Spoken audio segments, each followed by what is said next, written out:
Bonsoir à tous, téléspectateurs et téléspectatrices de Africa TV. Bonsoir et bienvenue à cette autre édition de votre édition spéciale politique sur votre télévision panafricaine. En cet après-midi, une fois de plus, nous allons traiter de quelques thématiques qui renvoient à l'actualité politique dans notre pays, le Cameroun. Et pour pouvoir échanger sur l'ensemble de ces questions, j'ai pu avoir autour de moi un certain nombre d'acteurs politiques qui sont venus donner leur pierre à l'édifice pour qu'ensemble, on puisse construire un Cameroun meilleur, nécessairement sur le plan politique, parce que, comme on le dit souvent, la politique est la pierre angulaire de toute évolution sociale dans tous les pays du monde. Et en ce jour donc, nous allons pouvoir traiter de 3 thématiques principales. La première d'abord, c'est la coopération sous-régionale, ou bien la coopération entre le Cameroun et la République centrafricaine, et la République équato-guinéenne. Il est donc question de savoir si la visite de la délégation camerounaise à Malabo, qui s'est tenue hier et avant-hier, constitue déjà la pierre angulaire de cette sortie de crise entre ces deux pays frères et amis. Mais également, nous allons pouvoir parler des revendications de la diaspora en questionnant donc la relation qui existe ou bien qui est supposée exister entre la brigade anti-Sardina, les activistes en Europe, et bien entendu le parti MRC, Mouvement pour la Renaissance du Cameroun.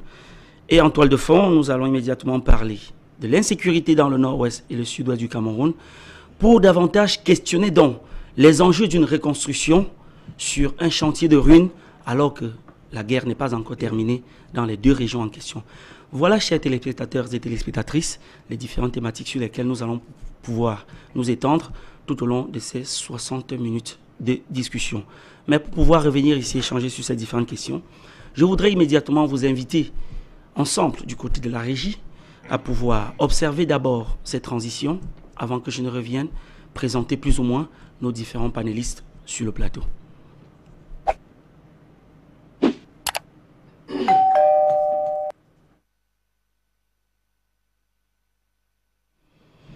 En ce jour, comme je vous l'ai présenté bien avant, nous avons sur le panel 3 personnalités politiques.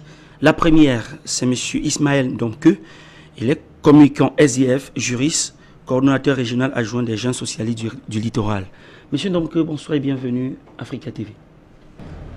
Bonsoir également et merci de l'invitation. C'est vrai que c'est une première, comme on le disait, et nous espérons être à la hauteur de l'attente de vos millions de téléspectateurs. Monsieur Serge Yombi, bonjour et bienvenue à Africa TV. Merci, monsieur le journaliste. J'avoue que c'est la première fois que je suis invité sur votre plateau, que je considère comme un laboratoire d'échange.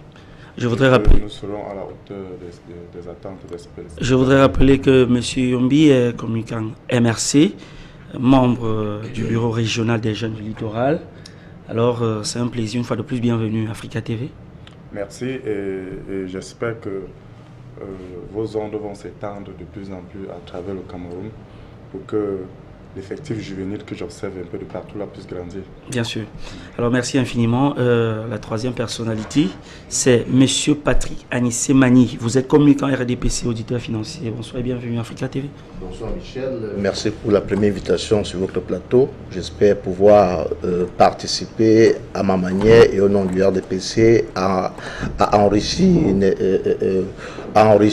les débats cet après-midi pour que vos téléspectateurs puissent être édifiés sur les sujets pour lesquels vous avez bien voulu mettre à l'ordre du jour de ces débats.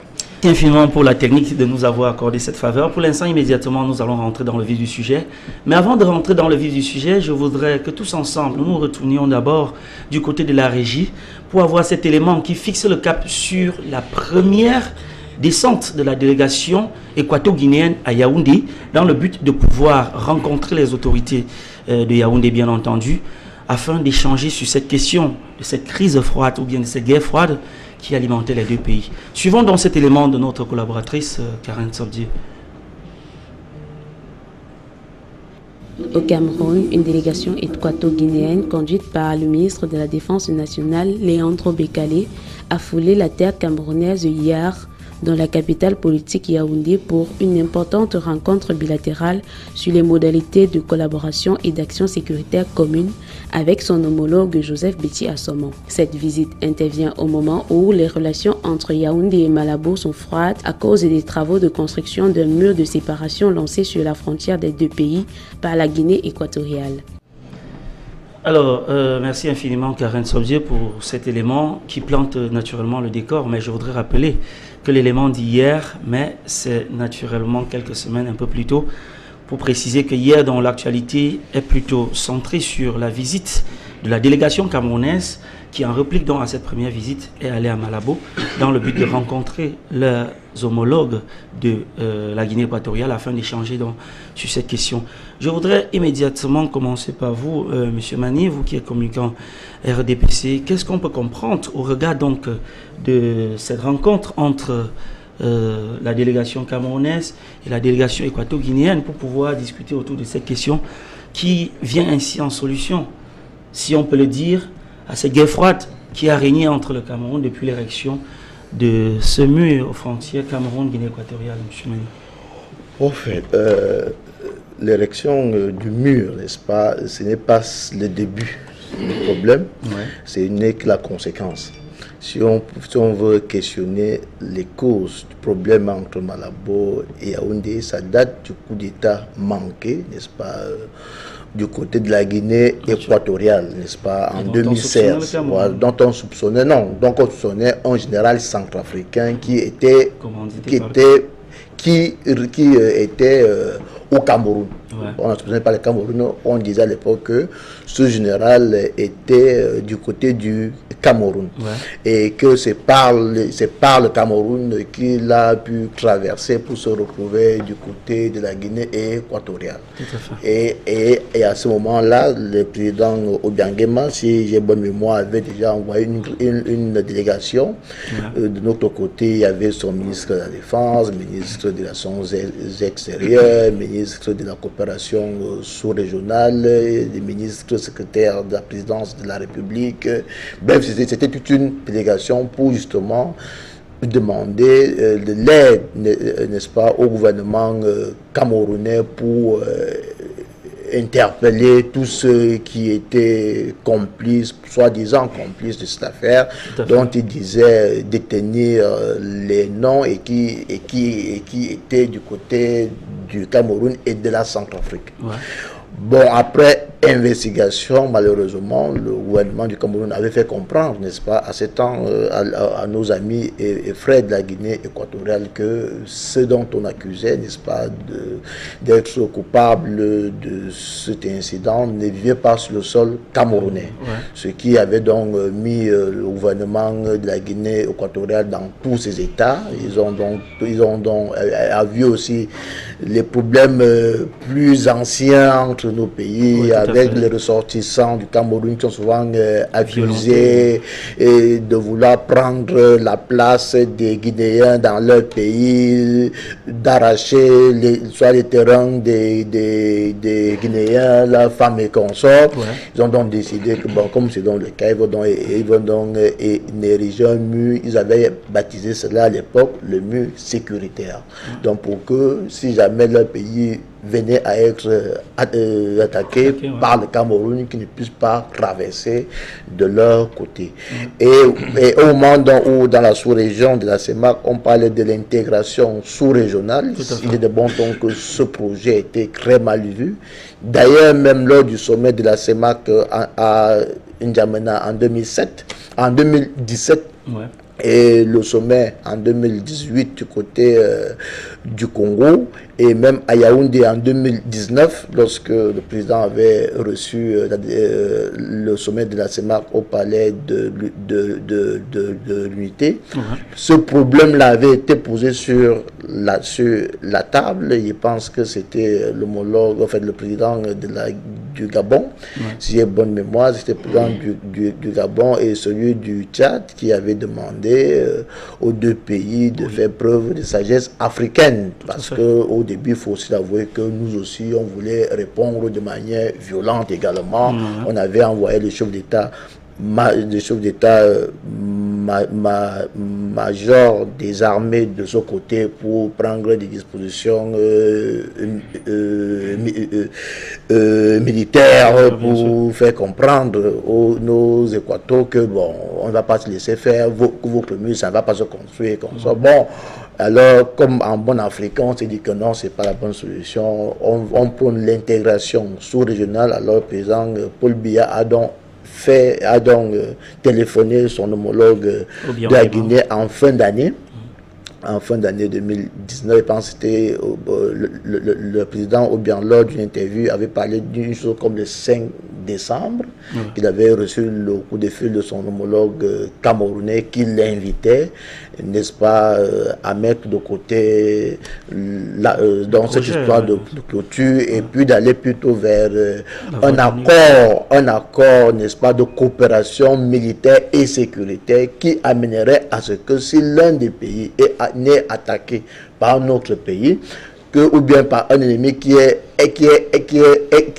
extérieur à la zone de la CEMAC, que automatiquement que les deux armées puissent se joindre pour défendre le pays qui est agressé. C'est ce qui a alors abouti au 30 juin à la visite de la délégation de la Guinée équatoriale à Yaoundé, qui était également conduite par le ministre de la Défense de la Guinée, le ministre des Relations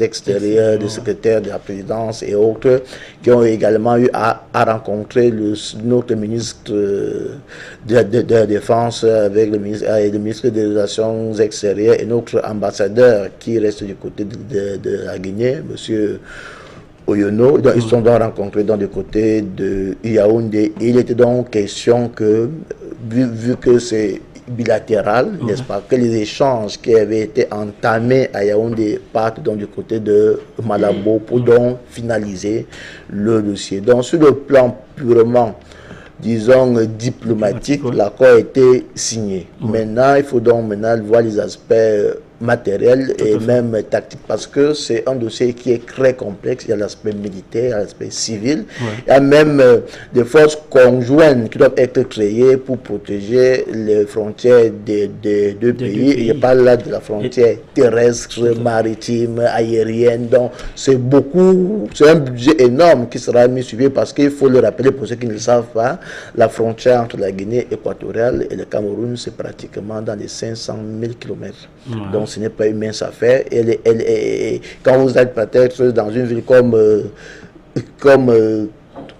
Tribi, Malabo, c'est à moins de 30 minutes de là. Oui, tout à fait. Donc pour faire comprendre que c'est un grand travail qui doit être fait. Maintenant, il faut aussi avouer que depuis un certain temps, il y a le Bi-Delta qui assure la sécurité de la, mais il va falloir que ça monte plus en puissance. Et nous, en tant qu'Africains, on se réjouit toujours lorsque le dialogue est privilégié à la force, parce que ça ne sert à rien qu'entre nous, pays africains, qu'on se tire entre nous. Donc vraiment, nous sommes heureux qu'il y ait ce dénouement diplomatique et qu'il n'y ait pas eu escalade entre les deux pays, parce qu'il faut le dire à vos téléspectateurs.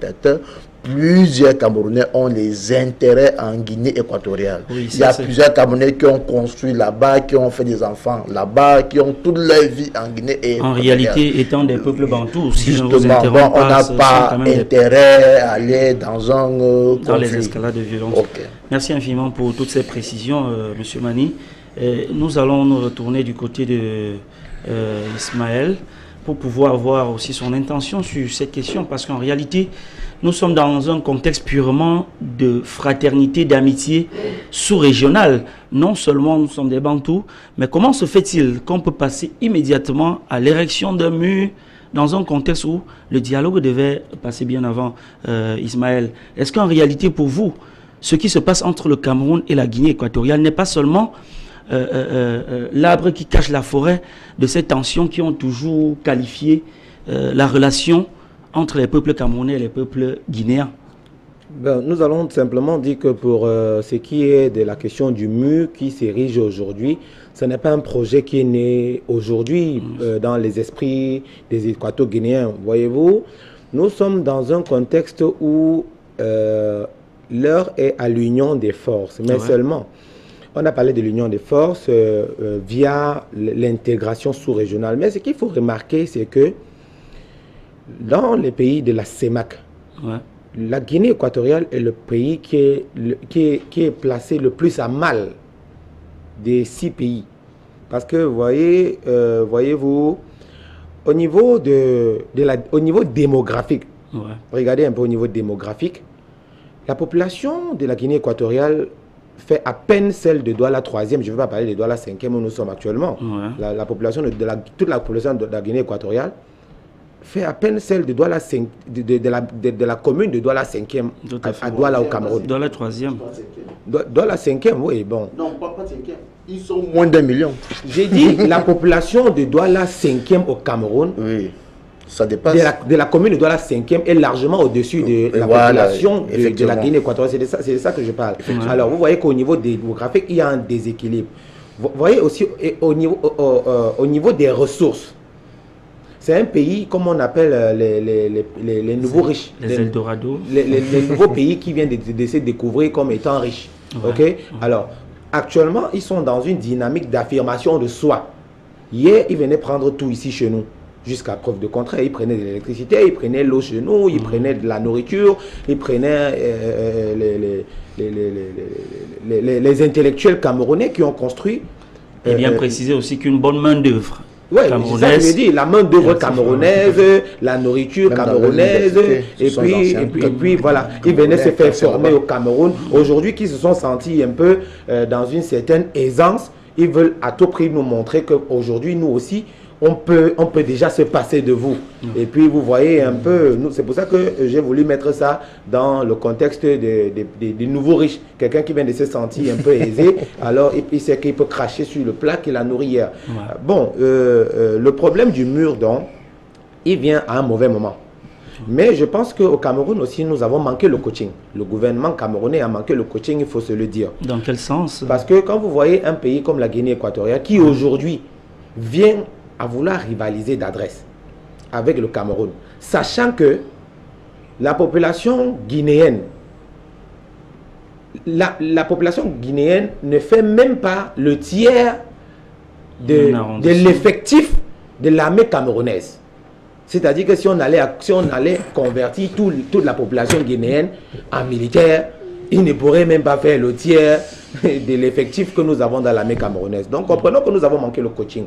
Quand vous avez un enfant qui s'élève et qui lève la tête contre vous, c'est parce que vous, à un moment donné, vous n'avez pas su garder votre respect vis-à-vis de l'enfant. Mais disons-nous déjà la vérité. L'intégration sous-régionale, vous voyez, la Guinée, le Tchad et la République centrafricaine, ils ont grand intérêt à adhérer au projet de l'intégration sous-régionale parce que le Cameroun est leur portée d'entrée et de sortie maritime. Vous voyez, la RD Congo, elle ne demande pas grand-chose. Sa population déjà suffit.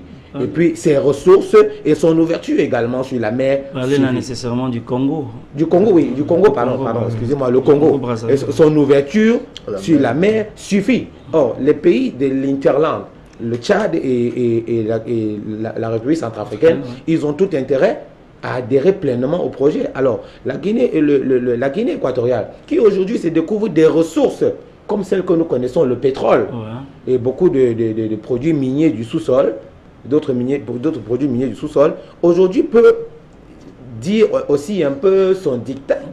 Aussi les épaules, comme on dit son dictat pour dire que non, je n'accepte pas ci, je n'accepte pas ça, parce que si c'est pour financer, lui aussi désormais, il a l'argent pour financer. Donc, il vient équilibrer. Le mur, nous l'avons décrié, parce que la réponse du Cameroun, lorsque ce problème a eu lieu, n'était pas bonne, n'était pas meilleure, parce qu'il était de bon ton pour le Cameroun de rappeler à l'ordre la Guinée équatoriale en les invitant déjà à l'arrêt des travaux du mur. Non, pas à l'instance panafricaine, à l'instance sous-régionale qui les unit pour un arbitrage. Là, on devrait sortir la tête haute. Mais, comme on dit, à comportement de mouton, réponse des bergers. C'est pour ça qu'aujourd'hui, nous avons... Mais les travaux qui se sont achevés hier à Malabo étaient des travaux comme ceux qu'on aurait dû avoir lors d'un sommet des chefs d'État. Parce qu'on a signé les mêmes documents qu'on a l'habitude de signer, des documents qui existent même déjà dans le document qui matérialise l'intégration sous-régionale. Donc c'était du bis repetita pour moi et nous invitons le gouvernement camerounais parce que ce sont eux qui ont la charge de protéger la souveraineté du Cameroun. Tout à fait. La souveraineté du Cameroun ne doit pas seulement se protéger lorsqu'on a des attaques, les attaques des milices, des attaques des milices. On a des attaques diplomatiques, parce que là c'était une attaque diplomatique. Okay? Donc nous devons faire très attention, on doit revoir le coaching au niveau du gouvernement et savoir que seuls les intérêts de l'État et non du gouvernement comptent. Ok, je pense que sur ces mots, nous allons devoir revisiter encore d'autres aspects de notre entretien. Alors, pacte de non-agression, non-ingérence dans les affaires intérieures, institution d'un mécanisme commun de gestion de sécurité des flux migratoires. Voilà des résolutions contenues dans ce protocole d'accord validé hier à Malabo. Alors maintenant, pendant ce temps, quelle est la suite réservée au mur en question ainsi que les miradors qui en constitue la véritable pomme de discorde? Cette question, je vous la pose à vous, Monsieur Yombi. Le mur, il est encore là, les miradors ont franchi le territoire camerounais. Quelle est la suite réservée donc à tous ces éléments qui peuvent être considérés aujourd'hui comme la pomme de discorde? Oui, merci pour la question. Déjà, avant de répondre à votre question, il faut comprendre, pour comprendre l'attitude de l'État équato-guinéen, il faut rentrer dans son histoire économique. Et vous savez, la Guinée équatoriale était ce pays hier, c'était le pays le plus pauvre de la sous-région, en quelque sorte. Il me souvient que le président Amadou Ahidjo, à l'époque, envoyait l'avion présidentiel chercher le président guinéen. Bon, et vous savez, lorsque la Guinée équatoriale a eu je vais dire, a découvert sa nappe pétrolifère, elle est devenue tout de suite, elle a été convoitée par les migrants clandestins de la sous-région, en l'occurrence le Cameroun. Et Malabo voit mal qu'elle ouvre ses portes et que tout le monde vient s'installer, encore que c'est un pays encore en construction. Donc, lorsque tout à l'heure, monsieur Dipris a dit le coup d'État était en 2016, je pense que c'était en 2017. Le coup d'État était en 2017. Parce qu'il me souvient que... Tentative, disons. Donc, il me souvient qu'il était en prison dans la marche du MRC. J'ai eu à rencontrer effectivement ce monsieur, ce Tchadien qui était arrêté dans le cadre de ce coup d'État. Et puis j'ai quand même échangé avec eux. C'est en 2017 qu'il y a eu tentative de coup d'État. Et ils ont été libérés juste en 2020, je pense. Non, 2019. 2019, ils ont été libérés. Donc, du coup, Malabo se dit que bon, si j'ouvre mes frontières, alors les Camerounais vont m'envahir. Tout à l'heure, vous avez vu comment le panéliste de gauche démontrait à suffisance comment l'effectif de la population guinéenne était inférieur à l'arrondissement de Douala 3e. Donc, et avec le coup d'État de 2017, alors Malabo, ça a raffermi davantage la position de Malabo à fermer ses frontières. Parce qu'elle estime que la porte du Cameroun, c'est la porte par excellence d'entrée sur son territoire. Et en 2019, en juillet 2019, parce qu'il faut rappeler que le mur, c'était un mur d'environ 200 km à travers la frontière du Cameroun. Lorsqu'en juillet 2019, Malabo commence à ériger le mur, le gouvernement camerounais réagit en disant qu'elle a, je vais dire quoi, empiété sur son territoire. Bon, le mur a été érigé et pour décrypter la crise, autre chose même. Entre-temps, il y avait aussi les accords signés entre les pays d'ASEMA en ce qui concernait ce qu'on appelle la libre circulation. Donc Malabo l'a ratifié sous la forme, mais au fond, elle n'a jamais été partie prenante en matière de façon opérationnelle. Donc, le mur est érigé et le gouvernement camerounais réagit. Malabo se retracte puisque, selon Malabo, si il ouvre les frontières, alors tout de suite, ils seront envahis économiquement, je ne sais pas trop. Donc, lorsque Malabo est la barrière et que le gouvernement camerounais réagit, c'est parce que justement, le gouvernement camerounais, ils sont conscients que la plupart des Camerounais vont en Guinée chercher leur avenir. Tout à l'heure, M. Anissé l'a démontré à suffisance. Il y en a des Camerounais qui ont d'intérêt en Guinée équatoriale. Et à l'issue de ça, il y a eu la rencontre le 29, il y a eu une rencontre le 29 au 30 mars, 30 juin à Yaoundé.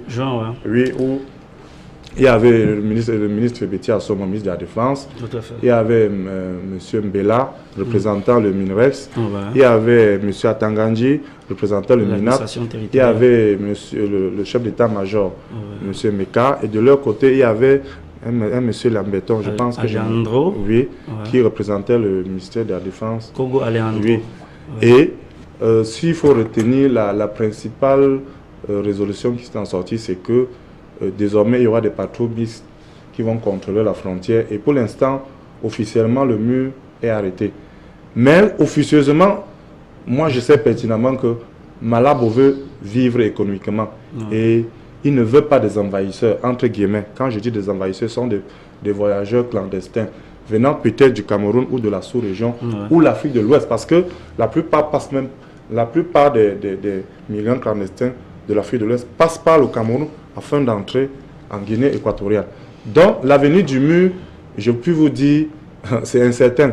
Tel que Malabo, si Malabo ne se sent pas en sécurité, ne soyez pas surpris que d'ici quelques temps, il y aura encore une résurgence des tensions entre Malabo et Yaoundé. Alors, c'est ce que je peux dire par rapport à ça. Alors, M. Mani, à côté du mur en question, il y a quand même une autre pointe de discorde, un peu plus amère cette fois-là, le fait que les miradors érigés sur le mur empiètent sur le territoire du Cameroun. Est-ce que le Cameroun devrait croiser les bras et laisser que ces miradors puissent davantage se trouver sur le territoire camerounais?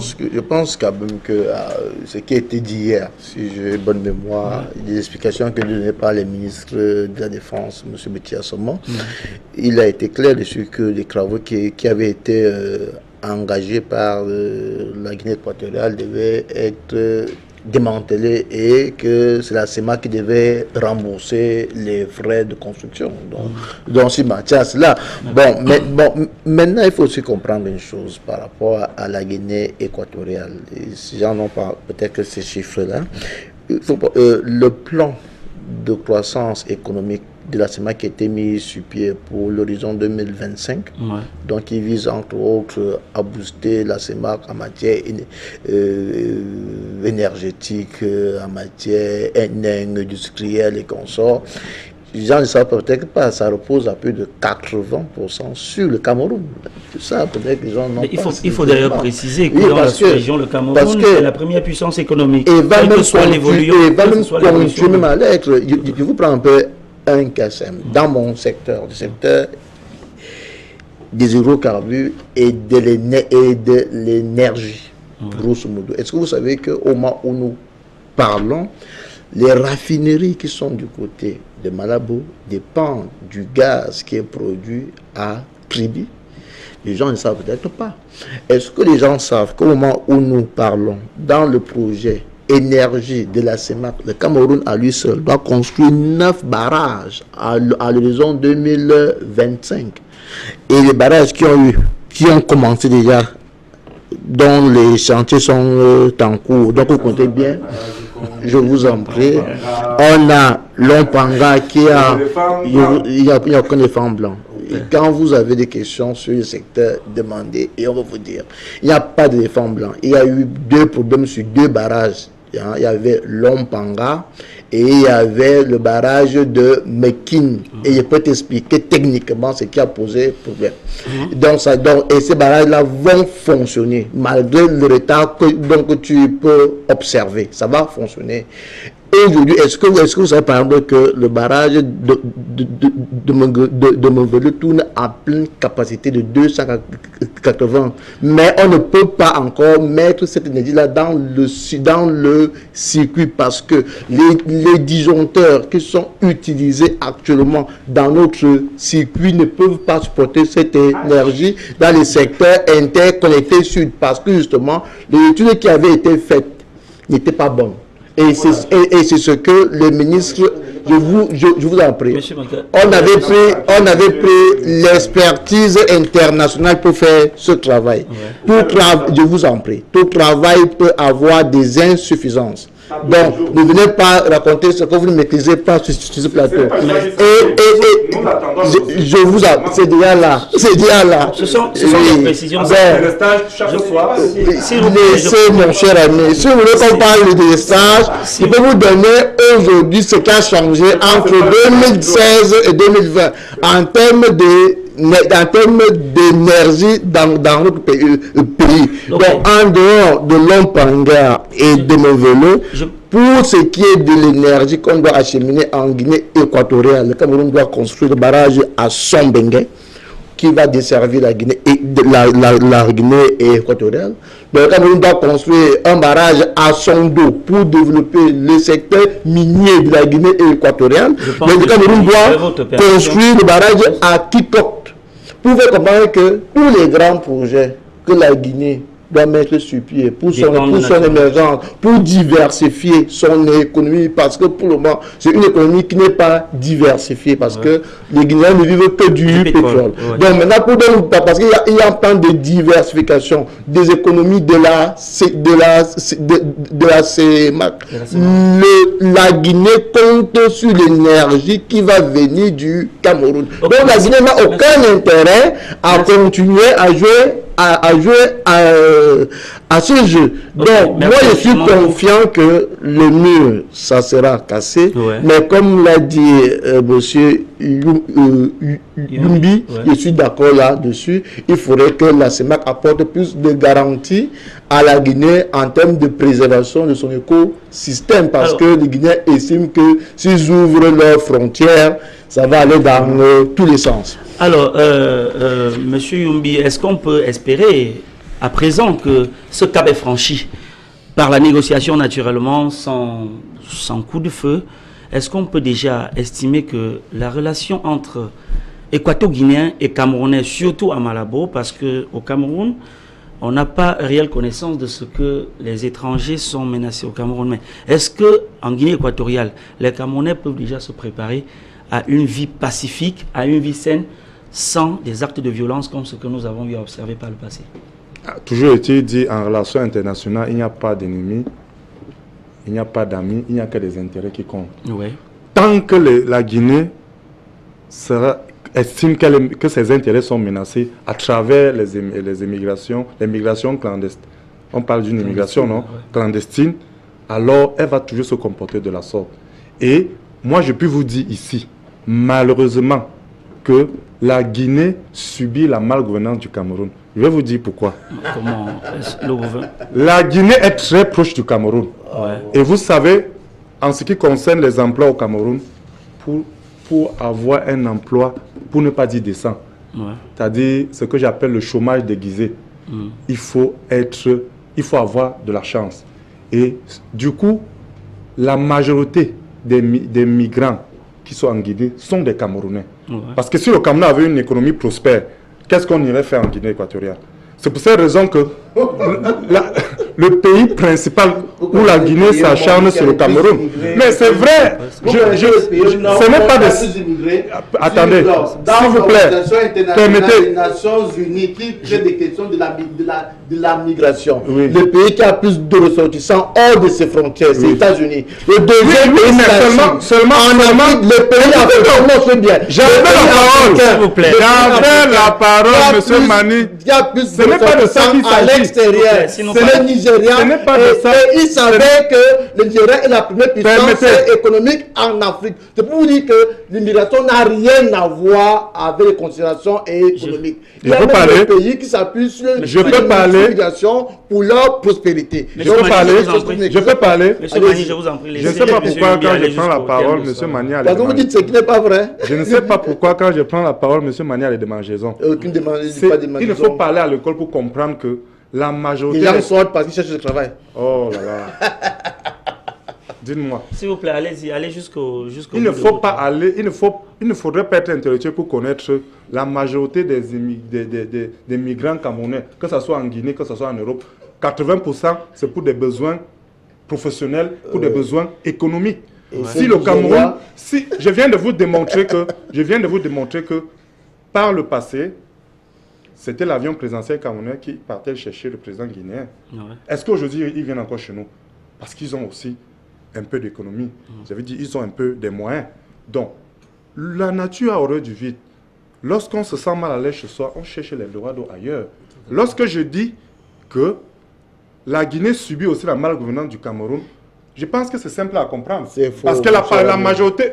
La Ceux des Camerounais, Monsieur Mani, permettez. Monsieur Mani, permettez. Le pays africain qui a plus de migrants. Ce n'est pas de ça qu'il s'agit. Dites-moi donc, comment la première puissance économique en Afrique a plus de migrants? Si c'est un problème de gouvernance, dites-moi comment cela se fait-il? Je pense, sans vous interrompre, certainement on a compris qu'effectivement c'est un problème de malgouvernance. C'est un problème de malgouvernance. Donc, je disais que la Guinée équatoriale ne changera pas sa position tant qu'elle se sent menacée économiquement. Ouais. Et ne perdons pas de vue. Moi, je pense qu'il n'y aura jamais une guerre armée entre la Guinée et le Cameroun, puisque, contrairement à ce que M. Mani vient de démontrer, en ce qui concerne les relations diplomatiques, économiques, chaque pays a besoin de l'autre. Tout à fait, absolument. Encore que le monde économique est dynamique. Ouais. La Guinée aussi demain peut découvrir sur son territoire des éléments que nous avons besoin au Cameroun. Parce que lorsqu'il a parlé des barrages, il a donné l'impression aux téléspectateurs que... Laissons les barrages, certainement, ça pourrait... La Guinée a besoin du Cameroun, c'est ce qui est dit. La preuve, beaucoup de Camerounais ont trouvé de l'emploi en Guinée. Comme plusieurs Guinéens ont aussi trouvé du travail au Cameroun. Actuellement, je vais poser... Mais moi, pour vous en citer, hein. Actuellement, non, ce n'est pas le moment actuellement, M. Mani. Actuellement, je vais poser la question à M. Ndomke. Ismaël, dites-nous... En réalité, aujourd'hui, on sait quand même que le peuple camerounais et le peuple guinéen, même sur le plan sociologique, c'est le même peuple. Qu'est-ce qui se passe qu'effectivement, qu'il y ait ces tensions à répétition? Mais alors, à travers donc, ces accords signés qui sont d'abord d'ordre sécuritaire, est-ce qu'on peut espérer des lendemains meilleurs dans la cohabitation camerounais en Guinée équatoriale et équato-guinéens vivant dans leur pays? Avant, je voudrais d'abord que l'on soit clair sur la thématique de l'émission. Oui. Parce que j'ai deux anciens amis qui sont assis ici, deux anciens collègues, deux anciens membres du gouvernement, bon, un ancien membre du gouvernement avec son patron, qui sont assis ici en train de perdre les millions de téléspectateurs d'Africa TV en conjecture. Non, on pose une question. Non, la précision vaut la peine. Vous allez me permettre, Guy Michel. Ok? Parce que quand on a posé une question à quelqu'un, nous sommes quand même des adultes, nous sommes des parents, nous sommes des personnes respectueuses et respectables, d'accord? Alors, laissons au moins la culture, ayons la culture de la parole. Tout à fait. Ok? Les interruptions, ça fait perdre le temps et à la fin, on ne va pas permettre. Monsieur Mani, je sais que c'est votre activité. Non, le débat n'est pas la guerre. Et je voudrais surtout faire remarquer qu'on a des questions qui dépassent les assentiments ou bien les chapelles politiques. Tout à fait. Pendant qu'on parle d'un problème de sécurité nationale, un problème qui engage la nation camerounaise et non l'État, et non le gouvernement camerounais. Parce que le problème actuellement qui sévit entre le Cameroun et la Guinée équatoriale, c'est un problème qui engage la nation camerounaise. C'est pour ça que nous devons d'abord faire le distinguo entre le gouvernement de la République et la nation camerounaise. Alors, le gouvernement qui est actuellement en place au Cameroun a l'obligation et le devoir de conserver, comme je vous l'ai dit tout à l'heure, le gouvernement a l'obligation de préserver la souveraineté de l'État. Donc pendant que nous sommes en train de traiter des questions qui engagent la souveraineté de l'État camerounais, j'ai pris à mes copanélistes de faire preuve et surtout preuve de j'appelle ça quoi? Le centralisme sur le sujet et non se débarrasser un peu. De patriotisme, voilà. De faire preuve de patriotisme et de penser que nous sommes en pleine agression diplomatique. Et la souveraineté du Cameroun aujourd'hui nous interpelle et nous intéresse tous. Les différences politiques, vraiment, ma foi, je veux que nous gardons ça dans nos ventres. Bon, revenons sur votre question. Est-ce qu'il est donc possible que demain, Équato-Guinéens et Camerounais vivent en paix De toutes les façons, les deux parties ont intérêt à faire la paix. Parce que nous sommes dans un marché du donner et du recevoir. Tout à fait. La Guinée équatoriale est un grand marché pour le Cameroun. Le Cameroun est un grand fournisseur pour la Guinée équatoriale. Tout à l'heure, mon cher Yumbi parlait de Mirador, on parlait du mur, est-ce que le mur sera détruit, mais je veux vous dire, les patrouilles mixtes dont on a, qui sont une des résolutions de la rencontre de Yaoundé, vous pensez que les Miradors ne font pas partie des outils de contrôle mixte? C'est déjà construit et puis ça va permettre aux deux parties, vous voyez, comme pour vous dire que c'est difficile que ce qui était déjà là disparaisse. On peut peut-être empêcher que ce qui n'a pas été fait soit fait, mais ce qui a déjà été fait, on va conserver, comme on dit chez nous en droit, en l'état. On conserve ça en l'état et les miradors, peut-être même que d'autres miradors seront construits parce que ce seront les seuls moyens par lesquels on pourra faire des contrôles mixtes sur la ligne. Parce que quand vous voyez une frontière de plus un mur, c'est-à-dire qu'une avenue de plus de 200 000 km, vous pensez qu'on peut avoir des voitures qui sillonnent la frontière? Non, c'est difficile. C'est pas assez mirador, je pense, que les forces... Mais revenons au rapport entre les citoyens camerounais en Guinée équatoriale, parce que précisons que ce sont les citoyens camerounais qui sont à chaque fois agressés en Guinée équatoriale. Parce qu'ils nous appellent là-bas les envahisseurs. Nous n'allons pas quand même parler avec la langue de bois ici. Ils nous appellent des envahisseurs. Ça ne va jamais changer. Parce que c'est une mentalité qui est déjà ancrée en eux. Malheureusement, chez nous au Cameroun, contrairement à ce que nous rencontrons ailleurs, c'est les nationaux d'abord. Nous voyons ici les Nigérians, les Équato-Guinéens qui viennent enfermer les Camerounais au Cameroun parce qu'ils ont des amitiés avec les OPJ et tout ça là. Vous voyez un peu. Et donc du coup, quand il te dit je vais t'enfermer, il te menace et on arrive ou bien tu vas avec lui dans une unité, tu restes, lui il rentre.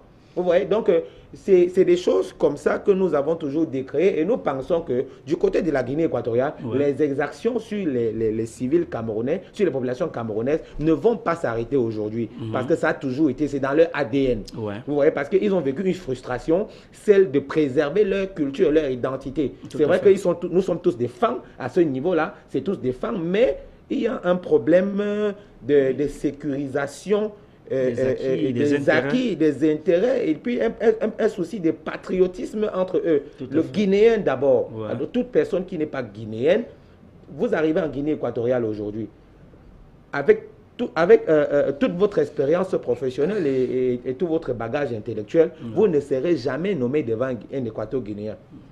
Vous n'aurez jamais un poste devant lui. Et c'est de bonne guerre, ce n'est pas mauvais en soi. Vous voyez un peu? Donc du coup, comme pour dire que si le Camerounais ne sait pas, j'ai dit depuis le début, nous avons eu un problème de coaching. Et parce qu'on a raté le coaching, reconnaissons-le au niveau du gouvernement. Et puis essayons de faire venir toutes les forces camerounaises, les forces vives camerounaises qui peuvent nous aider à faire remonter la pente pour que la souveraineté du Cameroun demeure l'objectif principal de tous les Camerounais, pas du gouvernement seulement, de tous les Camerounais. Je pense que c'est sur cette belle conclusion que nous allons mettre un thème à cette première partie et mettre de côté cette première thématique pour en prendre la deuxième qui tourne naturellement autour de la question des revendications de la diaspora. Quelle donc relation supposée entre le MRC et ce qu'on appellera la brigade anti-Sardina? La première question, je la pose naturellement aux représentants du RDPC sur ce plateau. Alors, M. Mani, les activistes de la brigade anti-Sardina ont fait une manifestation devant le siège de l'Union européenne dernièrement. Et on se rend bien compte que ces mêmes activistes étaient devant l'Assemblée nationale de France, il y a de cela encore quelques semaines seulement, pour pouvoir revendiquer une fois de plus la victoire volée de celui qu'ils considèrent comme étant le véritable président de la République, celui qu'ils ont voté, le président Kamto. Alors, la question que nous nous posons une fois de plus, c'est que quelle est votre analyse, quelle est votre lecture de ce qui est considéré comme la relation entre la brigade anti-Sardina et le mouvement pour la renaissance du Cameroun, surtout qu'au terme des manifestations de Bruxelles en fin de semaine, ils ont déclaré qu'il n'existe aucune relation, mais ils supportent bec et ongle le président Kamto. comme président de la République du Cameroun élu dans les urnes en octobre 2018. Quelle est votre lecture au regard de tous ces éléments? Ok, bon, avant de vous parler des relations basse-MRC, vous d'abord dire un dernier mot sur le premier sujet. Là, on parce que, non, je sais, c'est mon temps de parole. Ce qui est fait mon temps de parole. S'il vous plaît, on a donc, ce que je veux dire par rapport à ça, c'est qu'il ne peut pas y avoir de guerre entre le Cameroun et la Guinée pour une chose simple. Ceux qui connaissent bien la sociologie de la région du Sud vont se rendre compte que la majeure partie des familles en Guinée équatoriale ont leurs liens au Cameroun et vice-versa. Il y a même les chefs traditionnels dans la vallée du thème à Yemi et Zoum, à Djoum, dont les chefs traditionnels sont les deux, dont vous avez un chef qui est du côté du Cameroun, mais dont le village va à 100 km du côté de la Guinée équatoriale. Donc ce sont les mêmes familles. Pour prendre une petite parenthèse, le ministre de la Défense, n'est-ce pas, de la Guinée équatoriale, son père est de Djoum. Merci pour la précision, M. Mani. Actuellement, bon, entrons dans le sujet. Voilà, maintenant pour le MRC basse, bon, pour nous, c'est... on a toujours l'habitude de le dire, nous, RDPC, MRC, basse, c'est la même chose. Et pour nous, ce sont des choses qui ne nous intéressent même plus. Pour la première chose, la basse se fait découvrir quand? La base se fait découvrir le jour même où Kamto fait ses trucs ici à Douala, il vient en Ndoukouti, demande aux gens de sortir qu'on sort. C'est le même jour que la base sort, quand les gens de la base partent pour casser notre ambassade à Paris, c'est son nom qui criait Kamto, Kamto, ils arrivent, ils cassent les ambassades, ils prennent les effigies de Kamto, ils mettent ça sur le mur qu'on sort. À partir de là, il est clair que la relation est clairement établi entre les deux. Plus tard encore, lorsque les autorités traditionnelles et les forces vives de la région de l'Ouest ont eu à organiser un meeting du côté de Bafoussam pour dire clairement qu'ils ne se reconnaissent pas dans ces stations parce qu'il y a eu un débat où on disait que ce sont les gens de l'Ouest qui sont derrière ces consorts. Pour se désolidariser de ce mouvement, il y a eu un grand meeting, n'est-ce pas, du côté de Bafoussam. Moi j'y étais parce que, je m'appelle peut-être M. Manier, mais je suis un Banganté. Vous ne le savez peut-être pas. Et moi j'étais à ce meeting-là. Quand je suis rentré de ce meeting, il y avait un chef, le chef de Bandenkop, il y avait le chef de Bamena, qui sont rendus en France le mois qui suivait pour aller rencontrer leurs fils et fils. Mais qu'a fait cette base-là, ils ont dit que non, vous êtes partis à Bafoussam pour désavouer Kamto et consorts. Ils ont commencé à menacer ces chefs traditionnels. Les artistes même qui ont même presté pendant la campagne présidentielle, n'est-ce pas, en faveur du candidat Paul Biya, ils ont été attaqués par cette base en disant que non, qu'ils auraient dû soutenir Kamto, tout ce qui va avec, consorts. Et tout récemment, quand on était dans la rue, n'est-ce pas, pour préparer les municipales et législatives, n'est-ce pas, en 2020, quand tu es parti de ce côté-là, ce sont les mêmes gens qu'on a vus lors de son meeting, qui organisaient les mêmes bras droits, les mêmes... donc, c'est la même chose maintenant. Quelle est la finalité de leur mouvement manifesté devant le palais, je sais pas, l'Assemblée nationale en France, devant l'Union européenne? Pour moi, c'est important. C'est important. Je pense que les gens doivent comprendre une chose. La politique au Cameroun procède par évolution et non par révolution. Il y a eu quand même la sortie du secrétaire général du RDPC. Oui, c'est une correspondance politique qui n'a rien à voir avec une correspondance guerrière. Il ne faut pas mélanger les choses. Le rapport politique, c'est quoi? La vie politique a besoin d'être animée de temps en temps. Et nous sommes dans un contexte pluraliste et démocratique. Et il faut que la démocratie puisse exister. Les gens ont le droit de dire ce qu'ils veulent et d'autres aussi ont le droit de répondre à ce qu'ils disent, ce qu'ils disent. C'est ça la démocratie. Donc, le secrétaire général en charge de la communication de mon parti, le professeur Jacques Famdongo, répond à ceux qui ont dit des choses et, lors de ces meetings, il y a Kamto lui-même qui après a dit des choses et qu'on sort. Il répond en leur disant que vous vous trompez. C'est pas là que se passe l'avenir du Cameroun. Soyez-en sûrs. L'avenir du Cameroun ne va pas se jouer à Bruxelles. Ce n'est pas à Paris que ça va se jouer. Ça va se jouer ici, là, au Cameroun. Et la politique, donc, c'est dans ça. La politique, ce sont ceux qui sont au Parlement, dans les deux chambres, le Sénat, l'Assemblée nationale. La politique, ce sont ceux qui sont au gouvernement. La politique, ce sont ceux qui gèrent les communes. C'est ça la politique. Si vous n'êtes pas dans ce jeu politique, en quoi est-ce que vous... En quoi est-ce que, je vous en prie un peu, en quoi est-ce que les marches de Bruxelles vont influencer sur le prix du pain, sur les taxes, sur... Quelle est l'influence? Le Cameroun a quand même des représentations diplomatiques dans les pays à l'étranger et des gens qui vivent là-bas. Est-ce que naturellement, ça veut donc dire que le Cameroun se limite seulement au territoire national? Le Cameroun, c'est d'abord un pays qui a son territoire. Un pays, c'est quoi? Un pays, c'est un territoire, c'est une population, c'est un gouvernement, ce sont les lois. C'est ça un pays. Suivez bien. Quel est le rôle de l'ambassade? L'ambassade, c'est une organisation diplomatique entre deux pays. Il y a plusieurs investissements qui nous viennent de l'Union européenne. Il y a ceux qui viennent de la France. Et vice-versa, il y a des choses. Il y a les matières premières. Il y a les marchandises qui quittent du Cameroun pour l'Union européenne, qui vont en France.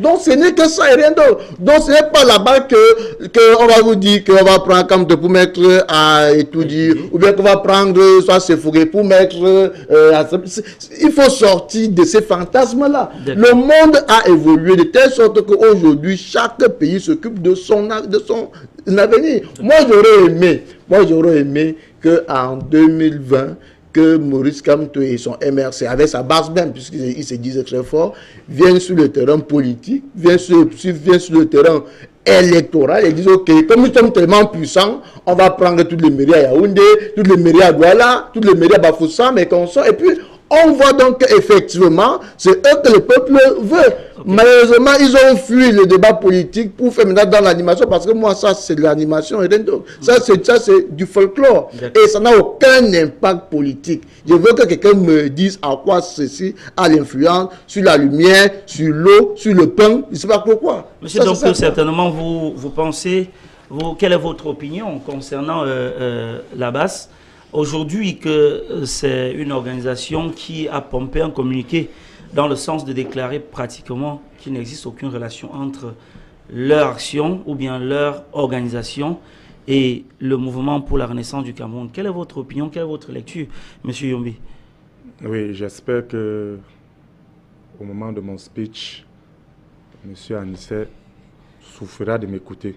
Nous allons aller un peu plus vite parce que et apprendre à écouter, c'est une vertu. Déjà, je veux dire ici, il n'y a aucune... Le MRC n'a jamais été la BAS. Et pour ceux qui ne le savent pas, la BAS, c'est une organisation qui est même légalisée en Europe. C'est elle, lorsqu'elle veut faire des manifestations, elles font des demandes au nom de la BAS. Maintenant, parce que la BAS a utilisé la photo du président Kamto, ça veut dire que la BAS, c'est le MRC. Il faut quand même préciser que dans leur communiqué, non seulement ils disent qu'il n'y a pas de rapport entre la BAS et les MRC, mais ils disent qu'ils soutiennent le président Kamto. Le nom quand même du leader du MRC de votre Est-ce que tous ceux qui soutiennent M. Mbia sont du RDPC? Est-ce que tous ceux qui ont les photos de M. Mbia dans leur chambre, dans leur bureau sont du RDPC? Mais il faut que M. Anissé, M. Mani arrête de penser que si les gens retrouvent en Kamto un leader qui ça ne fait pas d'eux forcément les militants du MRC, encore qu'ils le disent officiellement. Bon, maintenant, quand tu as dit que manifester ne servira à rien, c'est du folklore, c'est la distraction politique, ça veut dire que M. Mani se moque effectivement des Camerounais. Qu'est-ce qu'il faut en France? Lorsque vous écoutez les membres de la BAS et que l'un vous dit que j'ai cessé de compter les morts à 100 dans le désert, ça veut donc dire qu'ils sont là-bas par rapport aux besoins économiques. Ce sont des anciens étudiants frustrés, ce sont des anciens étudiants bannis. Il n'est pas question de dire aujourd'hui que c'est la galerie. Parce que moi, je peux dire aux gens, aux uns et aux autres, nous avons un seul pays. Et nous combattons pour la liberté de ce pays. Alors, moi, je veux dire quelque chose. Lorsque Mandela combattait, il y avait toujours des gens comme Mani qui se moquaient de lui. Lorsque Rosa Parks était monté dans le bus et avait dit désormais je m'assois à la place des Blancs, il y avait toujours ces frères qui disaient qu'est-ce que tu fais là? Mais aujourd'hui nous connaissons que c'est à cause de Rosa Parks que Martin Luther King a pris le relais. Donc il y en a qui vont se moquer, il y en a qui vont faire comme Mani, mais nous sommes dans notre combat. On voudrait vous poser la question, jusqu'où est-ce que ce combat pourrait vraiment... Jusqu'à ce qu'on... J'ai demandé à M. Mani de me laisser parler. Je pense que... Pourquoi lorsque je parle, vous avez des démangeaisons, M. Mani? Laissez-le parler, je vous en prie. Souffrez d'écouter. Nous sommes dans notre combat. Et notre combat, c'est de libérer le Cameroun. C'est de libérer le Cameroun. Vous avez dit qu'en Europe, c'était la base. Lorsque le président Kamto est rentré au Cameroun et qu'il a fait un meeting à Douala, c'était toujours la base. C'était des Camerounais comme vous et moi, M. Mani. Et les faits sont têtus. Je suis désolé de vous le dire, les faits sont têtus. Vous avez une diaspora que vous insultez lorsque ça vous arrange. Dites-moi un peu, si la base supportait votre président, vous aurez tenu le même discours? Vous avez insulté comme vous insultez tous les jours là. Alors, c'est la base du Cameroun. Donc écoutez, mais punissez, oui. C'est moi qui avais la parole. C'est moi qui avais la parole. C'est moi qui ai la parole. Nous avons dit, la base a déclaré, ceux qui ont cassé l'ambassade, ils sont là. Pourquoi vous ne portez pas plainte à Paris? Jusqu'aujourd'hui, vous n'avez jamais porté plainte à Paris. Mais j'étais en prison, monsieur, par rapport à cette affaire où on m'a dit c'est nous qui avons cassé. Moi, j'ai fait 9 mois à Kodengui. Je connais mieux ce dossier. Je parle avec autorité. Et lorsque vous avez accusé, monsieur, le président, quand on a cassé les ambassades, nous avons porté plainte à Paris. Et en ce moment, il n'y a pas une plainte contre la base à Paris, je vous le dis. Je pense que nous allons certainement sortir là en comprenant que naturellement, vous justifiez effectivement que la base n'a aucun rapport avec le MRC. La base n'a aucun rapport avec le MRC. Et ce sont des Camerounais. Ce sont des Camerounais. Qu'est-ce que vous voulez? Ce sont des Camerounais. Le combat, c'est qu'on libère le Cameroun. D'accord. De cette dictature qui a asphyxié les Camerounais, M. Mani. Ok. Peut-être vous avez la chance d'avoir un emploi par les réseaux du RDPC. Mais il y en a. Oh là là, ce n'est pas le débat. Actuellement, il parle des Vous parlez de moi que j'ai eu un emploi à la. S'il vous plaît, M. Mani. Je dis que j'ai eu un Mani, j'avais la parole. Je peux dire que tant qu'on a eu un emploi, dans ton gouvernement, par rapport à qui? Baissons le ton, je vous en prie. Quand tu étais ministre dans son gouvernement, dans sa qui? Baissons le ton, je vous en prie. Vous dites que j'ai eu un emploi dans son gouvernement. Quand aussi été ministre grâce au RDPC. Alors, pendant 7 ans. Monsieur, cette question, je la pose. À la faculté pendant 9 ans. Monsieur Mani, je vous en prie. Même pas Paul Biya. Monsieur Mani, donc, je vous en prie. Il faut laisser cette distraction. Quand il n'y a aucune clarité, Monsieur Mani, pour parler de la révolution. Je vous en prie. Alors, monsieur, donc, aujourd'hui, le professeur Kamto, ainsi que plusieurs autres acteurs politiques, estiment que pour qu'on puisse naturellement aller vers d'autres élections au Cameroun, il fallait absolument passer d'abord par un code électoral consensuel qui fédère quand même les énergies et permet la possibilité à tout un chacun de compétir avec chance égale. Alors, pour vous, on se retrouve quand même dans un Cameroun qui sera, dont les inscriptions sur les listes électorales seront arrivées à échéance en fin août. Certainement pour d'autres échéances électorales, peut-être les régionales. Alors aujourd'hui, est-ce que véritablement on peut déjà s'attendre, on peut croire que les conditions sont vraiment remplies pour des élections libres et transparentes au Cameroun? Ou alors, est-ce que demain, on s'avance plus vers d'autres crises sociales dont les mêmes causes vont produire les mêmes effets, M. Domke? Bon, je pense que j'ai comme le sentiment que nous sommes sortis de la thématique principale parce que le revirement dit tout autre chose. Mais si c'est la suite, c'est la suite. Non, je me sens confortable quand même parce que, voyez-vous, moi je suis ici, je parle au nom du Social Democratic Front. Ouais. C'est le plus grand parti de l'opposition camerounaise, le seul parti qui a su tenir d'adresse le RDPC pendant 30 ans aujourd'hui. Nous ne voyons pas mieux qu'en matière de révolution au Cameroun. Ouais. Parce que notre leader, le chairman, a en son temps été porté par la nation camerounaise, par toutes les forces vives camerounaises, de toutes les 10 régions du Cameroun, à la tête de la révolution. Une révolution qui nous a valu notre victoire volée. de 92 qui a été reconnu par les acteurs de ce vol. Parce que dans une de ses lettres, le professeur, le ministre Marafa l'a reconnu dans une émission qui est passée dans une chaîne concurrente. Nous avons Albert Zongan qui a reconnu officiellement. Vous pouvez regarder l'émission, je peux vous envoyer sur le lien de l'émission. Donc du coup, chez nous, ce n'est pas un secret. Alors moi, à ma qualité de politicien et membre de l'opposition, je me trouve vraiment très mal à l'aise de parler d'un parti qui est censé être du même bord que moi. Parce que nous sommes un parti républicain. Chez nous, nous avons dit, c'est notre mot d'ordre, le changement au Cameroun ne peut se faire que par la voie des urnes.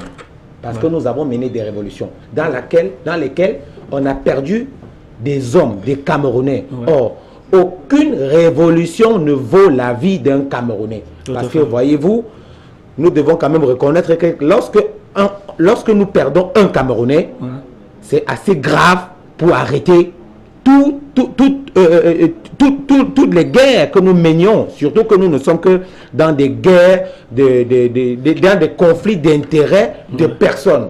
Vous voyez? Alors, parce que la politique, il faut d'abord qu'on le dise, c'est une guerre d'idées, ce n'est pas une guerre de personnes. Tout à fait. Alors, donc, si nous sommes aujourd'hui avec le parti du MRC, oui, qui est soutenu en son temps, à tort ou à raison, par les membres de la base, pas officiellement, parce que le document contredit exactement ce que vous dites, mais ils supportent. Non, vous n'avez pas compris. J'ai dit, ils soutiennent. Vous assumez vos propos. Non, j'ai dit, ils soutiennent, parce qu'ils ont dit, ils soutiennent le président Kamto. Vous comprenez un peu? Donc, ils soutiennent. C'est pour ça que j'ai dit, ils soutiennent les actions du MRC. C'est à eux de juger, parce que ce sont des hommes qu'on peut interpeller à tout moment pour répondre de leurs actes. Là, ça dépend d'eux. Et ça dépend également du directoire du MRC d'accepter ou de refuser de laisser coller leur image aux revendications ou bien au mouvement de la base. La base d'ailleurs que je ne connais pas. Je ne sais pas ce que c'est que la base. Parce que comme quelqu'un disait, c'est juste comme une histoire pour rire. On a vu le défilé du 14 juin en France. L'autre jour, on n'a pas vu les membres de la base. Pourtant, c'est une brigade. Bon, c'est juste pour rire. Alors, pour moi, véritablement, ce n'est pas une question sur laquelle moi, parlant ici au nom du SDF, je devrais épiloguer. Parce que le MRC a ses moyens de propagation, il a ses moyens d'action. Je ne vous interromps pas, monsieur Domke, mais vous avez tout à l'heure fait mention d'un détail concernant surtout l'abstention du MRC aux élections législatives et municipales de février dernier, du 9 février dernier. Alors, selon vous, c'est une question qui est tout à fait personnelle. Selon vous, est-ce qu'il valait la peine d'aller à ces élections? Si oui, quel a été le poids du SDF qui est aujourd'hui représenté à l'Assemblée nationale par rapport à toutes les validations des lois qui ont été faites à la dernière session parlementaire qui vient de s'achever au Palais des Congrès? Parce que cette fois-là, c'est là-bas. Je tiens à rappeler que c'était pas moi, c'est Mani qui a parlé qui a parlé du rendez-vous manqué du 9 février dernier, du MRC. Mais alors, pour ce qui me concerne moi particulièrement, acteur politique, comme je dis, c'est dommage et nous devons le reconnaître. Nous devons le reconnaître. C'est dommage que tous ceux aujourd'hui qui font qui sont le glas du mouvement pour la renaissance du Cameroun sont des nouveaux venus en politique. Parce qu'ils n'ont pas véritablement ce qu'on appelle le vécu politique. C'est la politique au Cameroun aujourd'hui, c'est comme un jeu de vengeance, comme un jeu de rancune, ok? Répondant à la question, je suis un peu, oui, je suis certainement un peu très poli sur ce plateau pendant que l'ancien ministre et l'actuel président étaient en train de se déchirer. Moi, je ne voulais pas rentrer dans les guerres des employeurs. Quel a été plus ou moins le poids du SDF à l'Assemblée nationale? Non, écoutez, alors, au terme des là-dessus, compte tenu vous m'avez posé la question de savoir ce que le MRC aurait perdu. Mais moi, je voudrais vous répondre.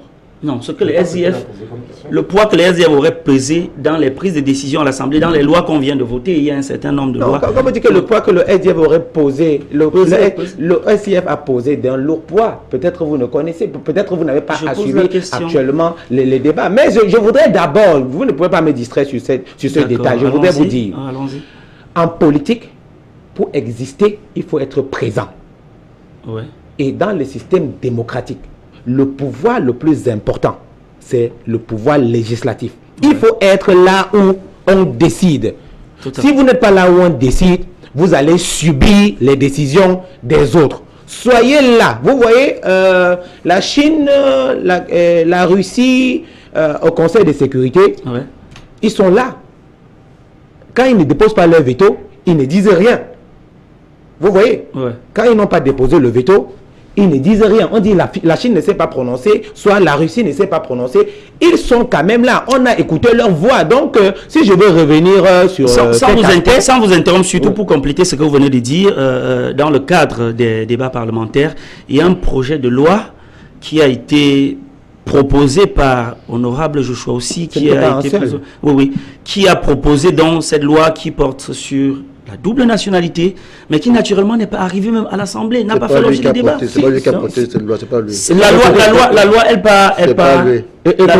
Écoutez, la loi sur la double nationalité a été introduite depuis 2000. Non, écoutez, Mani, écoutez-moi un peu. La loi sur la double nationalité, c'est un projet du SDF qui est dans les tiroirs de l'Assemblée nationale depuis 2007. Oui. J'ai dit depuis 2007 et vous n'allez pas me prouver le contraire. La loi sur la double nationalité, c'est un projet du SDF porté à l'Assemblée nationale, comme plusieurs projets d'ailleurs. Voyez-vous, il y a un projet du SDF sur l'interdiction de fumer dans les lieux publics.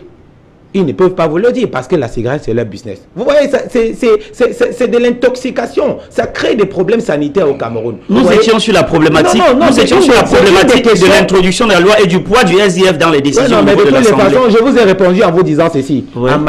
Dans les démocraties, oui. comme celle dans laquelle nous sommes aujourd'hui, oui. Pour exister, il faut être présent. Oui. Votre présence ne dépend pas forcément, je pèse mon mot, ouais. Ne dépend pas forcément de votre nombre, mais de votre efficacité. La preuve.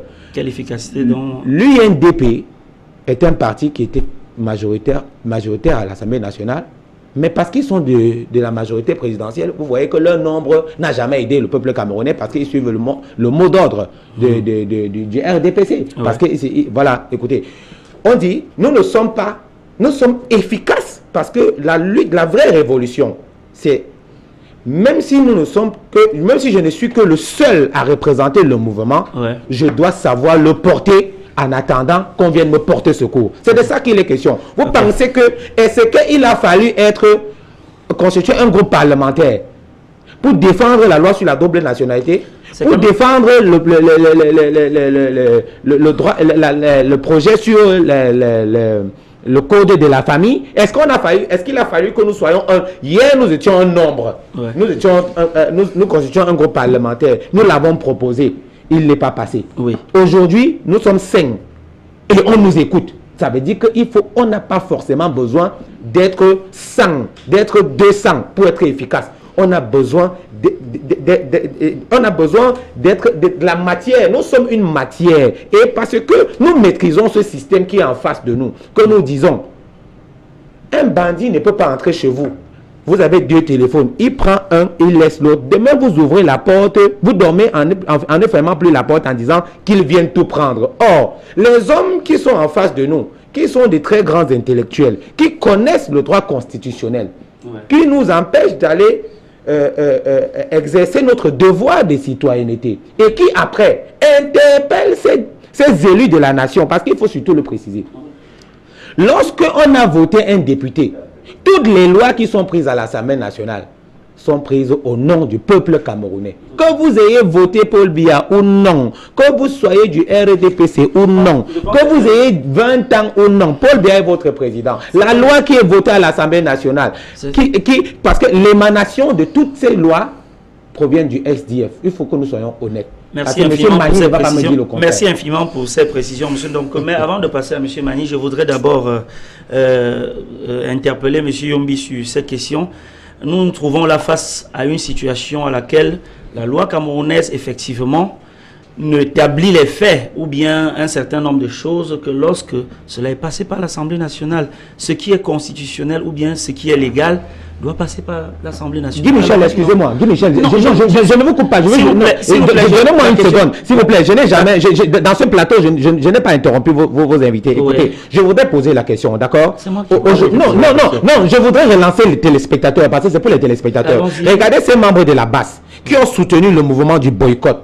Regardez que la loi sur la double nationalité, lorsqu'elle sera votée et promulguée par l'Assemblée nationale, est-ce qu'ils vont l'intégrer? Alors que ces députés qui l'ont voté, ce député qui l'a proposé, qui l'a défendu et a même combattu ceux qui n'en voulaient pas. Quand cette loi sera votée, est-ce qu'ils vont l'intégrer? Est-ce qu'ils vont venir en profiter ou bien ils ne vont pas en profiter? Donc c'est de ça que je vous parlais. En politique, pour exister, il faut être présent. Et dans un système démocratique, le pouvoir législatif est le plus grand de tous les pouvoirs parce que c'est lui qui confère tout. Si oui, que ces membres, que ces Camerounais qui sont en Europe, qui réclament la double nationalité, parce que c'est le député du SDF dont on a appelé au boycott pour ne pas le voter, qui va faire passer la loi, qu'il ne l'intègre pas. Merci infiniment, M. Ndonke, pour ce temps de parole suffisamment long. J'étais en train de poser cette question à M. Youmbi. Alors aujourd'hui, vous avez le procès d'avoir raté l'opportunité d'aller dans les cercles de décision où on prend les décisions, c'est à l'Assemblée nationale. C'est le procès que semble faire notre camarade, M. Ndonke. Alors, M. Youmbi, pour vous, est-ce qu'à un moment donné, il n'y a pas ce petit regret de n'avoir pas participé aux élections législatives? Si oui, sur quel socle le MRC peut aujourd'hui s'affirmer acteur politique au Cameroun? J'ai écouté avec beaucoup de douleur mon voisin de gauche. Et ce qui me donne davantage la douleur, c'est parce qu'il est jeune.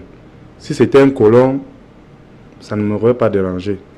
Il faut qu'on cesse de faire croire aux Camerounais qu'il faut être dans les institutions pour faire bouger les lignes. Monsieur, l'ANC n'était jamais à l'Assemblée nationale.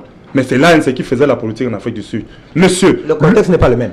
Oh là là, à peine j'ai parlé... C'est vous qui avez la parole, je vous en prie, M. Ndonke. L'UPC, étant même suspendu par Mesmer, c'est ce parti qui faisait bouger les lignes. L'UPC, c'est ce parti qui faisait bouger les lignes. La preuve, parce que, s'il vous plaît, je pense que... C'est une émission sérieuse.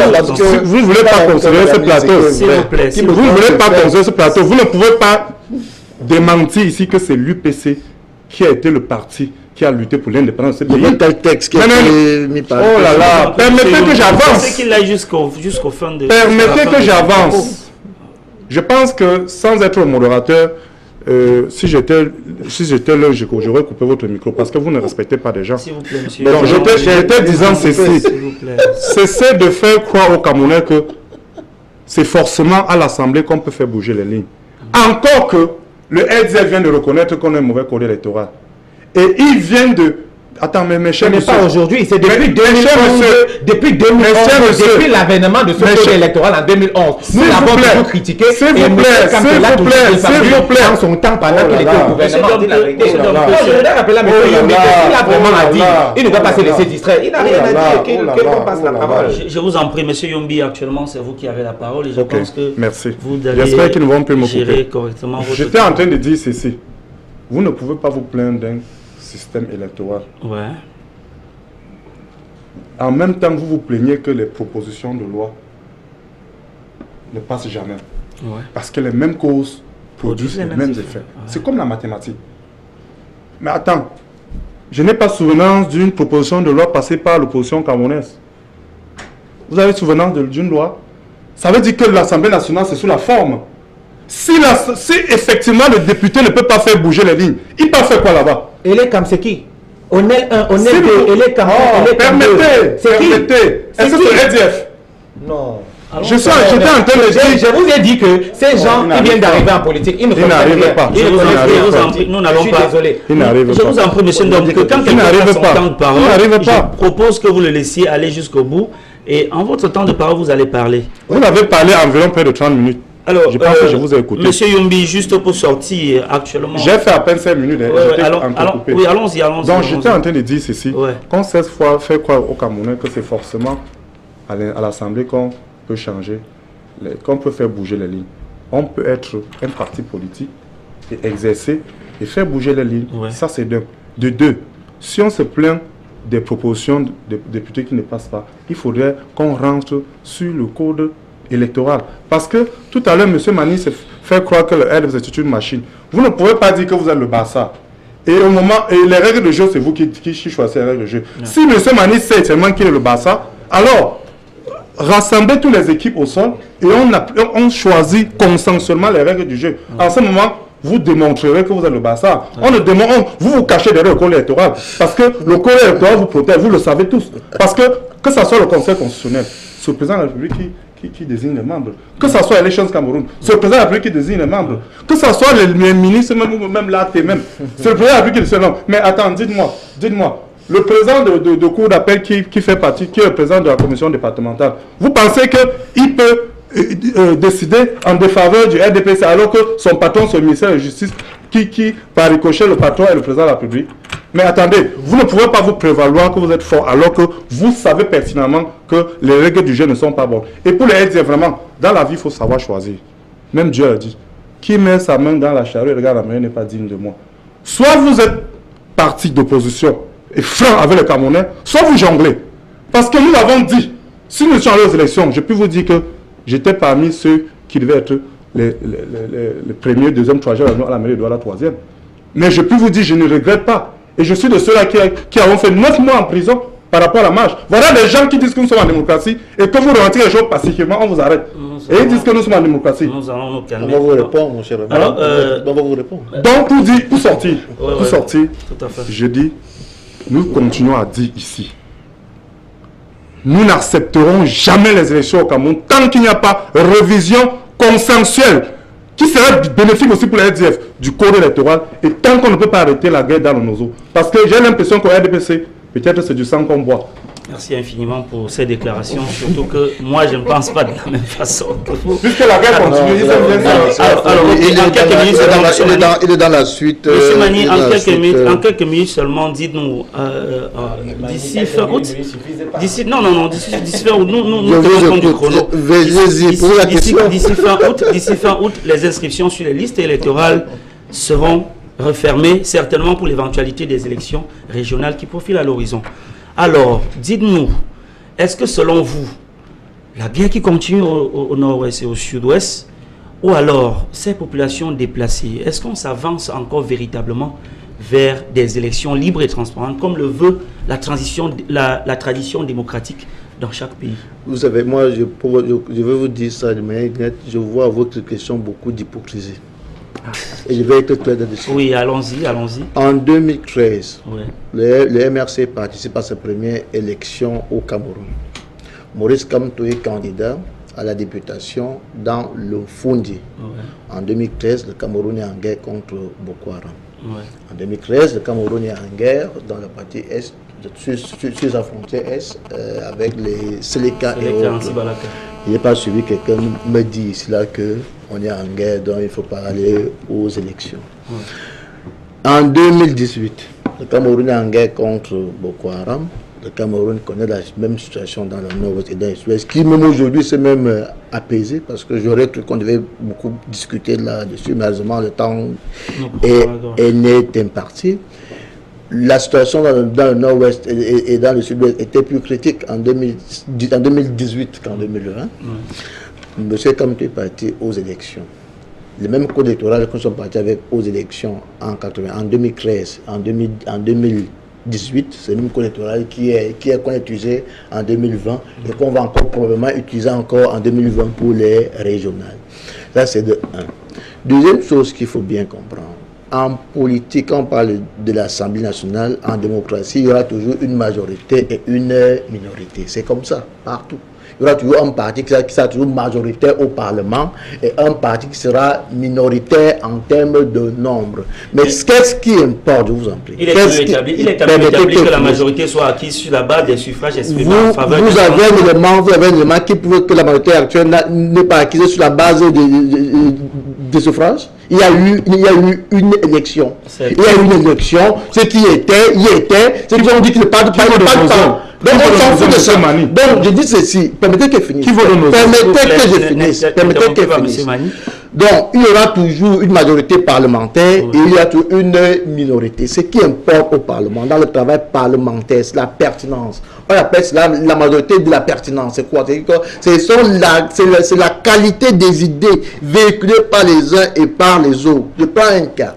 Lorsque nous passons d'Onel 1 à Onel 2, dans la mandature de 97, qui avait fait cette proposition, j'aime encore le nom de ce député. Monsieur Dompré dit que c'est effectivement, c'était un député du SIF et c'est passé, nous sommes passés de 1 à 2, cette proposition du SIF. Je vais encore appeler une autre chose. La rectification de la loi de finances de 2006, lorsque on atteint le point d'ajustement structurel et qu'on doit mettre sur pied les plans sectoriels pour la croissance, qu'il les propose à l'Assemblée, c'est le feu député qui est décédé du SIF. C'est pour vous dire que l'Assemblée, ce n'est pas seulement le nom, mais c'est la pertinence aussi des propositions. Je rappelle une chose, de 2013 en 2018, n'est-ce pas, les MS avaient un seul député au Parlement. Se sont-ils plaints que, comme ils sont en minorité, le député doit démissionner, ils ne l'ont jamais fait. Ils avaient, et puis quand on parle de pouvoir, je vous en prie, monsieur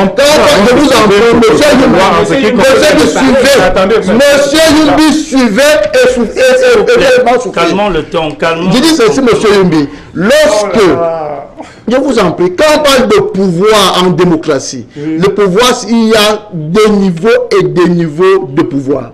Il y a les communes. Les communes qui ont une certaine autonomie dans leur gestion. Il y a le Parlement et il y a le gouvernement. Alors, en quoi est-ce que quelqu'un va me dire qu'il n'est pas important d'être candidat dans une commune où on prétend apporter des solutions aux problèmes des populations? Aujourd'hui, les communes travaillent. Je vois beaucoup de choses ici là. Regardez seulement dans votre quartier ici. N'est-ce pas le rond-point qui est à Rond-Poulain ici là à côté a été fait par la mairie de Douala 5e, alors qu'on connaît le calvaire qu'il y avait à cet endroit. C'est pour vous dire que lorsqu'on veut gouverner et lorsqu'on est franc dans ce que l'on dit, on part aux élections pour prouver au peuple qu'on peut apporter ce problème. Regardez le cas du Sénégal. La majorité de ceux qui rivalisent avec le pouvoir passe d'abord par les mairies pour montrer au peuple qu'ils sont à même de mieux gouverner. Malheureusement, le MRC se comporte comme l'opposition de la Centrafrique, mais va avoir les résultats de l'opposition du Sénégal ou de le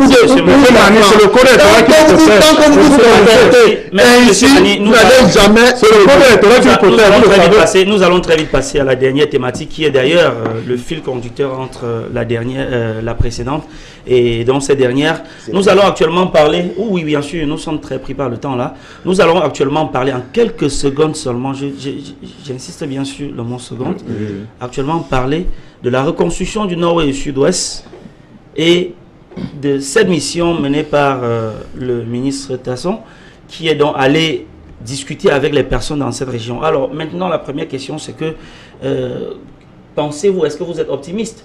En commençant surtout par vous, Monsieur Yumbi, est-ce que vous êtes optimiste que les négociations en vue de la reconstruction du Nord et du Sud-Ouest peuvent connaître des issues positives, en ce sens que la région reste encore sous des balles, on écoute encore les crépitements de balles. Est-ce que pour vous, il est opportun de pouvoir engager la reconstruction du Nord-Ouest et du Sud-Ouest lorsque les armes ne sont pas encore totalement endiguées dans ces deux régions?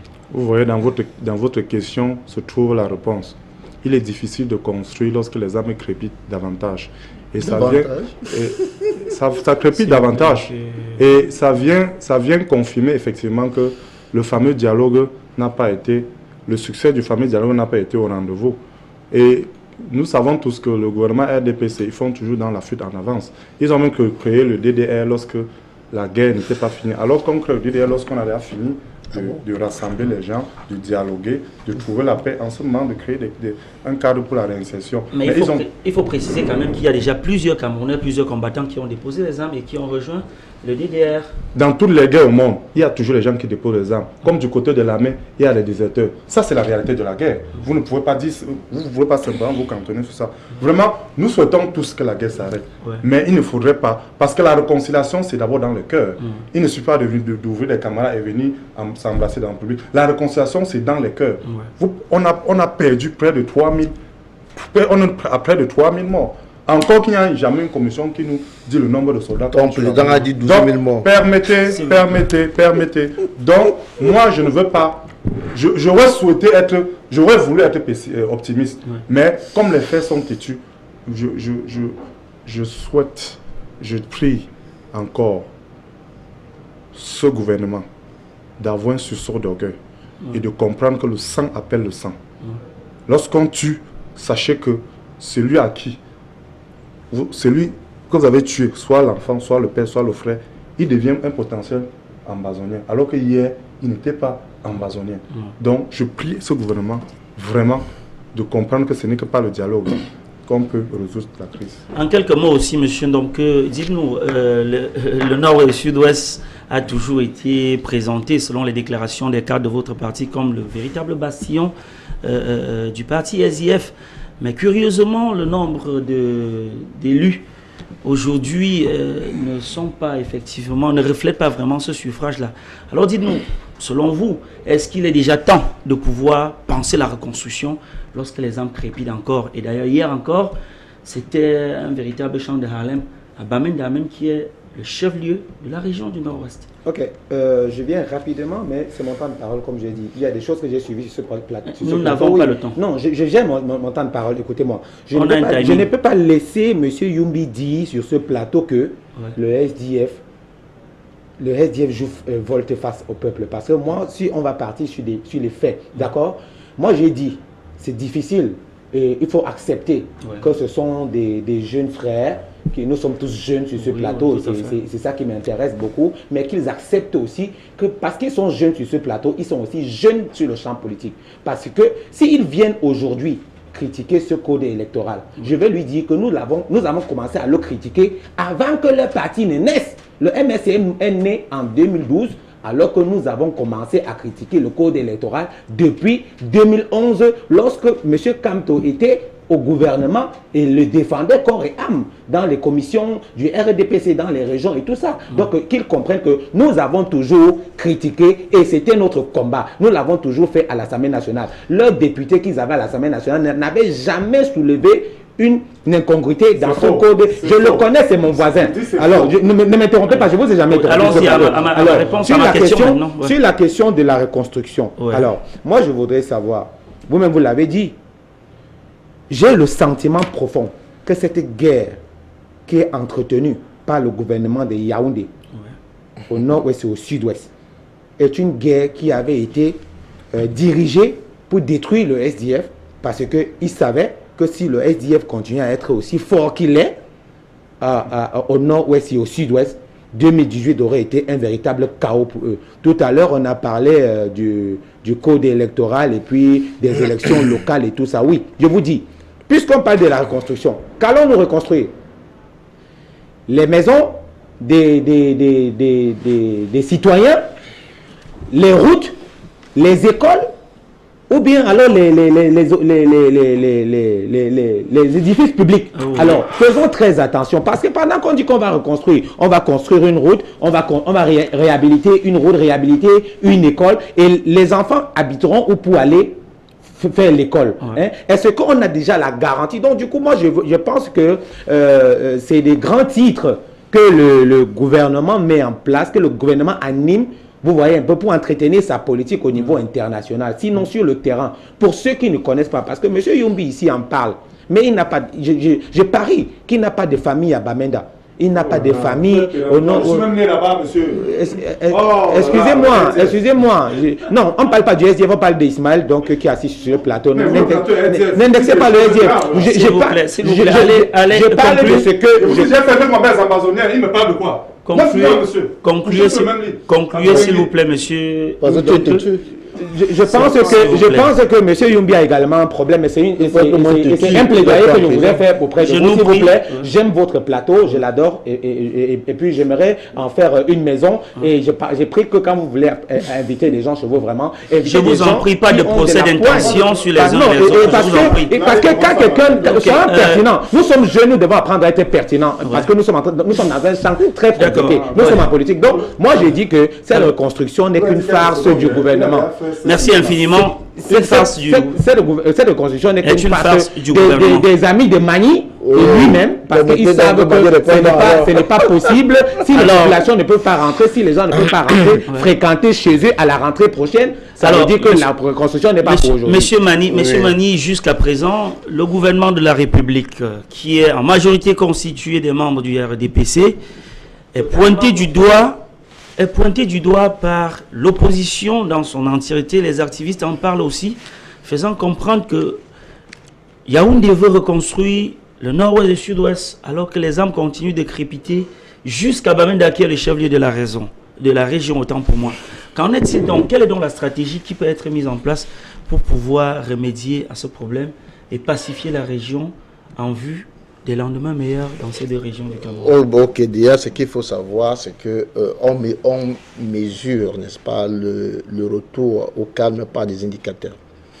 Il y a des indicateurs qui ne trompent pas et qui prouvent que les populations du nord-ouest et du sud-ouest, qui sont dans une immense majorité, qui ne soutiennent aucune guerre, qui ne sont pas là pour le fédéralisme ou bien pour l'État unitaire qu'on sort, ils veulent juste travailler chez eux, vivre chez eux, envoyer des enfants à l'école, ne veulent plus, je vous en prie, ils ne veulent plus de cette guerre-là.